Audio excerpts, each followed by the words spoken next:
Let's take you live to the Energy Minister, Chris Bowen. Over Easter without diesel and petrol fell, which is quite something given so many people were moving around and needing fuel and diesel. So the number of service stations across Australia, the latest figures today, without diesel has fallen to 3.4% of Australia's service stations. In New South Wales, we now have 142 without diesel out of the 2,400, which is down 3 on yesterday's figures, 39 with no fuel, 51 in Victoria with no diesel, 30 with no unleaded.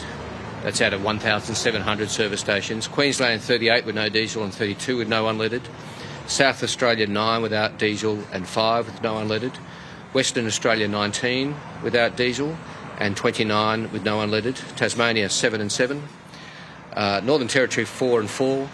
ACT 4 without diesel, 2 without unleaded, which, as I said, leaves us to 3.4% of Australia's service stations with no diesel at the moment. We've got more work to do to get that down to 0. But in New South Wales in particular, where we've been focusing with the industry on getting fuel to farmers because it's sowing and seeding season, so therefore our service station numbers out of diesel have been higher than anyone would like, because I think rightly people have been prioritising getting diesel to our farmers to make sure they can get the seeds into the ground. So again, a lot of hard work been done over the Easter break by the fuel companies, by the servo workers. Not everyone was able to have a day off, and thank you to all those workers who worked so hard. More work to do. But of course the government will keep working with industry to ensure the security of fuel supply across the board as best we can in these difficult international circumstances. The Prime Minister's been, of course, talking to his counterparts. I've been talking to mine. Foreign Minister Wong has been talking to hers. And we've been very pleased with the response we've had from our Southeast Asian partners in particular, who recognise their role as reliable energy suppliers to Australia when it comes to our liquid fuels. And those conversations, of course, particularly between the Prime Minister and his counterparts, will continue over the course of this week. We continue to see no ships cancelled that have been contracted for Australia, extra orders being delivered, and we now have security of supply through April and now into May. But as we've indicated on multiple occasions, we recognise that it's a difficult international environment and there are risks to supply chains as long as the Strait of Hormuz remains closed. That's why it's important everyone works together as best as possible in this most contested period to see those straits open as quickly as possible so the economic impact on Australia and the rest of the world can be minimised. It's here.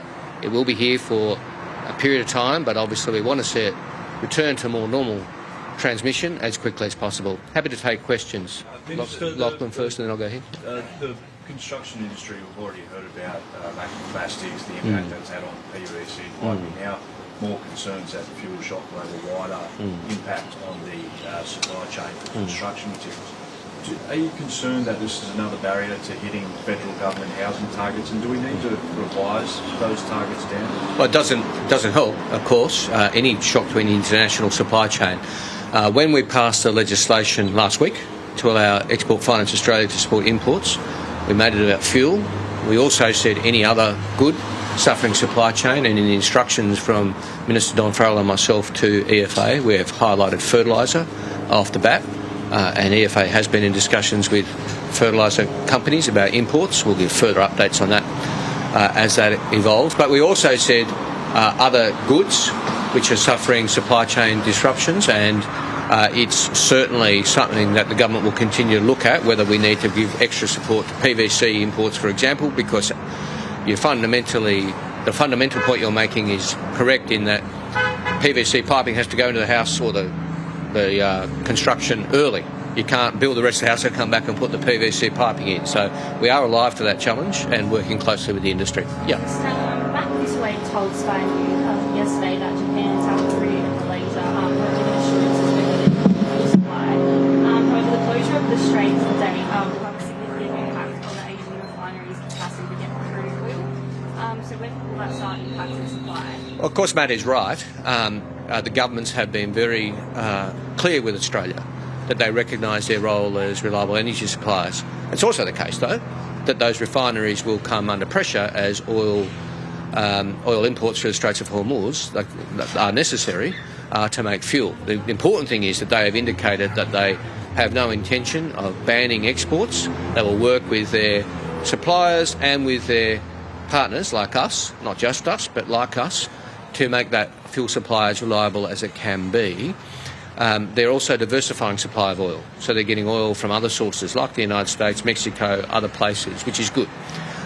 So this requires careful management between governments and industry, and that's exactly what we're doing. When you talk about supply, how far into May are you confident those supplies will last? And then obviously past May, is there any concern?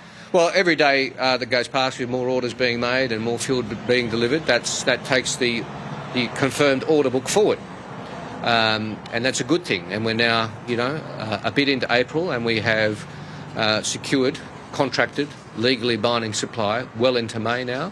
But, as I've always said, we're not going to overpromise in terms of months ahead. There will be challenges and concerns, which we'll just continue to work through. When this oil shock. So did you want to follow up, and then I'll go to you? Yeah. Very quickly, just when it comes to jet fuel, Yeah. on Saturday you said we had 30 days of supply. This morning you've said 29. Are our reserves of jet fuel falling? No, they're pretty static, and between 29 and 30 days can be just a very small amount of fuel. The fuel's coming in, and the fuel's going out, and that's pretty standard. If this shock continues for longer than expected, how feasible is it for a country like Australia to fast track its support of projects? Well, any new project takes a lot of time. From conception to final investment decision, and environmental planning is just part of it. You've got the entire investment decision. So you are talking years for these sorts of things, and I think that's important. I've always said these decisions should be based on economics and engineering, not an ideology.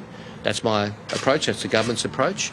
Obviously, if there's Australian oil production, you talk about coal and gas, but oil production which can replace imports, I don't think any sensible person would have a problem with that. But it's got to go through all the processes. And Mr. Canavan tried. I'm not having a go at him. He tried when he was Resources Minister to get oil drilling in the Great Australian Bight. It didn't work. It's not his fault. He had a go, fair enough. But economics and engineering determined it didn't work, not ideology, pretty clearly.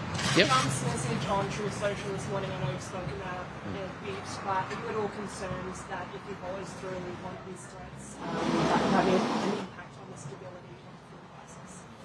Well, we want to see this situation in the Middle East resolved. That's on all the parties to resolve it, all the parties. And we consistently have called on parties to resolve it and move forward. Australia wasn't consulted about the decision to start this international conflict, nor are we directly involved, apart from supporting our friends in the UAE on defensive measures only. That's as appropriate. The sooner this ends, the better.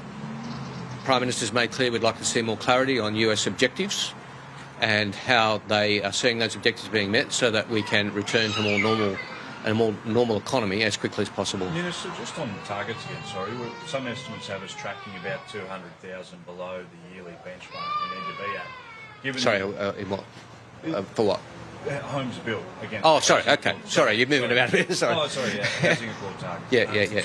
Given the supply shock we talked about earlier, now the impact that's going to have on supply chains, is there any case for revising that? I'll leave the Minister for Housing to provide further comments. Minister, over the weekend there were reports that the Japanese PM might be coming to Australia, and that the PM will also maybe be going to Malaysia and Singapore. Can you confirm these reports? It's not my place to confirm Prime Ministerial movements either of Australia or Japan. The Prime Minister makes those announcements. There's a trend. I'll go here. Sorry. There's a trend on TikTok at the moment of regional Australians talking about using chip shop oil or biofuel oil in place of diesel. Right. Is that a good idea, do you know? Well, I wouldn't recommend people make their own arrangements for their cars. You should only put in your car what your car manufacturer recommends. More broadly, a serious point, biodiesel's got a great future, in my opinion. That's why the Treasurer, Catherine King, and I announced last year $1.1 billion to support the development of Australian biofuels, which are not only lower emissions, but can create a lot of economic activity for Australia's farmers. I mean, one thing we can do is create a lot of feedstock. So we are very bullish on Australia's biofuel future. I just wouldn't be rushing to put anything that's not recommended by your car manufacturer into your car right now.